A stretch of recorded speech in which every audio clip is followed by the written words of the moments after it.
2017 کے بعد سب سے زیادہ اسائلم سیکر یہاں جرمنی میں آئے ہیں. 1,90,800 نے 2021 میں اسائلم لیا ہے. اس سے پہلے 2017 میں جو ہے وہ تعداد 1,65,938 تھی اور اس کے بعد تعداد گرتی رہی ہے مسلسل. لیکن اب اچانک وہ کہتے ہیں 2021 میں جو ہے یہ تعداد بڑھ کے دوبارہ 1,90,000 تک چلی گئی ہے. اور حکومت کو یہی انہوں نے مشورہ دیا ہے کہ ان میں انہی لوگوں کو یہاں رکھا جائے جو سیکھنے کے عمل کی طرف آ رہے ہیں اور سوسائٹی کا حصہ بن رہے ہیں.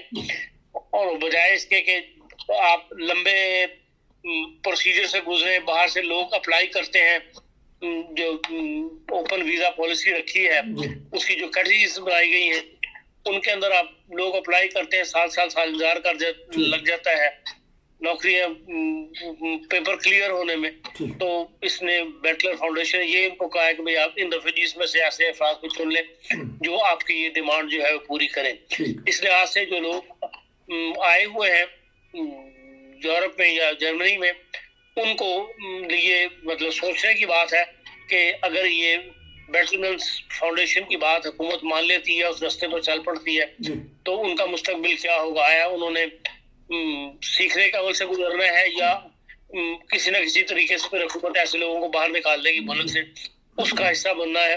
کیونکہ بہرحال اب جو کووڈ کے بعد حالات ہیں ملک میں، انہوں نے یہی کہا ہے فاؤنڈیشن نے کہ 67% سوشل سسٹم پر بوجھ ہے، یہ جرمنی برداشت نہیں کرنا چاہیے. بہرحال یہ ایک رپورٹ ہے مختصر سی جو انہوں نے ریفیوجیز سے متعلق دی ہے اور اس میں ریفیوجیز کو 2 حصوں میں تقسیم کیا ہے.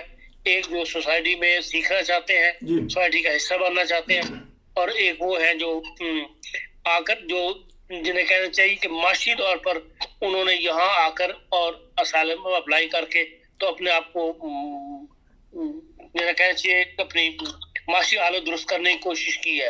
لیکن وہ ریفیوجی جنہوں نے اپنا گھر بار چھوڑا مجبوری کے حالات کی، جنگ کے حالات کی وجہ سے، وہ دوبارہ یہاں آنے کے بعد اپنے آپ کو دوبارہ سیٹ کرنے کی طرف زیادہ متوجہ ہے. مراد ان کی یہ ہے کہ یہ جنگی حالات سے آنے والے لوگ جو ہیں جن کا گھر بار لٹ گیا تھا وہ دوبارہ گھر بار بنانے کی فکر میں زیادہ ہے اور اس کے لیے جو کچھ ان کو بتایا جاتا ہے، سکھایا جاتا ہے، اس کی طرف زیادہ توجہ کر رہے ہیں. اور جو دوسری کیٹیگری ہے جو انہوں نے صرف معاشی طور پر آ کر یہاں پر اسائلم لیا تھا، وہ یا تو سوشل ویلفیئر پر ہیں یا الیگل کام کر رہے ہیں اور ان کی توجہ جو ہے وہ دوسری طرف سیٹلمنٹ ہونے کی طرف نہیں ہے. جی میں ابھی ایک اور سوال کی طرف آتا ہوں، لیکن یہ پوچھنا چاہتا ہوں کہ جو انڈسٹری ان کی رہ رہی ہے کہ نہیں چل رہی، جو بندوں کی کمی ہے، تو پھر احتجاج تو نہیں کر رہے جو انڈسٹریل والے ہیں؟ نہیں، انڈسٹری والوں نے کیا احتجاج کرنا، وہ تو یہ حکومت کو مجبور کر رہے ہیں کہ بھی آپ پالیسیز زیادہ سے زیادہ نرم کریں. ٹھیک ہے. اور تاکہ باہر سے آنے والوں میں ہمیں جو ہے وہ زیادہ لیبر مل سکے.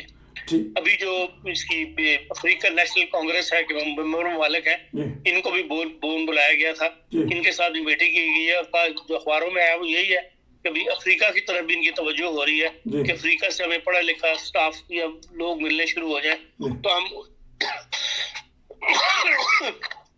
ان کو بھی ہنرمند کے ویزے جو ہے وہ جاری کریں گے. اچھا، افریقہ والوں کو بھی جو یہ بتائیے گا کہ کون سے لوگوں کو انہوں نے زیادہ فرسٹ کیٹیگری میں، پہلی کیٹیگری میں رکھا ہے، اور دوسرے کون سے کیٹیگری ہیں جو اس میں؟ شام کے لوگوں کو انہوں نے سب سے زیادہ اپریشیٹ کیا ہے. اچھا، سیرین جو یہاں آئے تھے جنگی حالات میں، سیریا سے لوگ آئے ہیں ان کو زیادہ اپریشیٹ کیا گیا ہے. وہ سیریس میں پڑھ بھی رہے ہیں اور کام بھی سیکھ رہے ہیں. اچھا، لیکن وہ ان کو تو حکومت لے کے آئی تھی 7 والے ملکوں سے خود اٹھا کے، بلکہ ان کی جو ہماری چانسلر تھی میرکل، ان کو تنقید کا نشانہ بھی بنانا پڑا تھا. تھوڑی سی ناظرین کو پھر بتا دیجیے گا تاکہ پتہ لگے کہ سیرین کے لوگوں کو کیوں یہاں رکھا گیا تھا. سیرین کے جو لوگ جنگ سے متاثر ہوئے تھے اور آ کر ترکی میں یا ان کے بلکان ممالک کے قریب آ کے بیٹھ گئے تھے، جو اردن میں بہت بڑا کیمپ تھا، لبنان میں بہت بڑا، لبنان کا کیمپ اتنا بڑا تھا کہ لبنان کی آبادی سے زیادہ جو ہے وہاں ریفیوجی جمع ہو گئے تھے. تو ان کو اس وقت یورپی یونین نے فیصلہ کر کے تو اپنے اپنے ملکوں میں پناہ دی تھی، اور ہر ملک کو اس کی آبادی کے لحاظ سے جو ہے انہوں نے وہاں سے ریفیوجی لیے تھے. جرمنی نے بھی ملین سے اوپر لوگ لیے تھے، اور وہ لوگ بہرحال ان کے لحاظ سے اچھے رہے، اور ان کو اس وقت بظاہر لوگوں کو تو لیا گیا تھا کہ بھئی وہ سر چھپانے کو جگہ نہیں ہے، لیکن یہاں آنے والوں نے سوائے چند کے شروع میں ایک واقعہ ہوا تھا، بعد میں یہ ریفیوجی سنبھل گئے تھے، اور شام کے لوگوں کو بہت زیادہ اپریشیٹ کیا گیا ہے اس معاملے میں کہ بھئی سیکھ بھی رہے ہیں اور سوسائٹی کا حصہ بھی بن رہے ہیں. اور اسی طرح جو بچے وہاں پر رہ گئے ہیں ان کیمپوں میں، والدین سے بچھڑ گئے ہوئے ہیں یا والدین ان کے ہلاک ہو گئے ہیں، ان کو بھی جرمنی نے لیا ہے، اور ان کو بھی 3 فلائٹس ان کے لے کر آئے تھے یہ، اور ان کو بھی یہاں پڑھا رہے ہیں اور ان کو بھی سوسائٹی کا حصہ بنا رہے ہیں. بہرحال جرمنی نے جو ملک سیریا ہے وہاں سے آنے والوں کو زیادہ ویلکم کیا ہے. اچھا، اب اس پروگرام کے میں 2 منٹ رہ گئے، تو ایک بتا دیجیے گا کہ ہمارے جو وزیر اعظم گئے تھے یوکرائن اور روس، اور کچھ تھم گیا تھا معاملہ، لیکن ابھی بھی صدر جو ہیں جو بائیڈن، ان کی طرف سے آ رہا ہے کہ روس آوے ہی آوے، اس نے حملہ کرنا ہی کرنا ہے. یہ جان کے کیوں چھیڑنا چاہتے ہیں جب معاملہ ایسا دب رہا ہے؟ تو یہ کوئی اس میں سازش ہے یا کیا وجہ ہے؟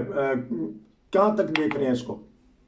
دیکھیں، جو امریکہ کی سب سے بڑی انڈسٹری جو ہے وہ اسلحے کی انڈسٹری ہے، ٹھیک، اور یہ لوگ چاہتے ہیں کہ بھئی کوئی نہ کوئی ٹھوٹھا جو ہے ہوتی رہے دنیا میں کسی نہ کسی خطے کے اندر، تاکہ ان کی یہ جو انڈسٹری ہے یہ چلتی رہے، اور زیادہ سے زیادہ اسلحہ جو ہے وہ ممالک کو ضرورت پڑے اور وہ بیچے.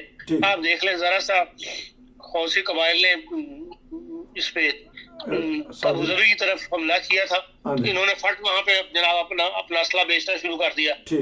جو نیا معاہدہ ہوا کہ ارب روپے کا ہوا ہے، ارب ڈالر کا ہوا ہے، جو یو اے ای کے ممالک خریدیں گے اس سے میزائلس وغیرہ. تو یہ ایک پریشر یہ بھی ہے کہ اگر تھوڑی بہت ٹھوٹا ہو جائے تو چلو کچھ اسلحہ جو ہے وہ نکل جائے گا اور نیا اسلحہ بنانے کو بھی مل جائے گا. لیکن بہرحال پوٹین نے جو پچھلا بیان دیا ہے وہ تو کافی، اس کو یورپ نے بھی ویلکم کیا ہے، اور لیکن یہ ہے کہ اس نے پوٹین کے بیان کے بعد جو ہے وہ deputy head of the mission جو ہے رشیا میں اس کا امریکہ کا، اس کو ملک سے نکال دیا ہے، اس کو حکم دیا کہ ہمارا ملک چھوڑ دو. تو یہ اس نے ایک ریئیکشن شو کیا ہے جو بائیڈن کے بیان کے اوپر. لیکن بہرحال اب حالات بظاہر یہی نظر آتے ہیں آہستہ آہستہ، جیسا کہ کسی تجزیہ نگار نے کہا تھا کہ بھئی یہ صرف پوٹین کی پالیسی یہ ہے کہ ان کو تھکائے رکھو، ان کو ذہنی طور پہ جو ہے وہ مصروف رکھو اور انجوائے کرو.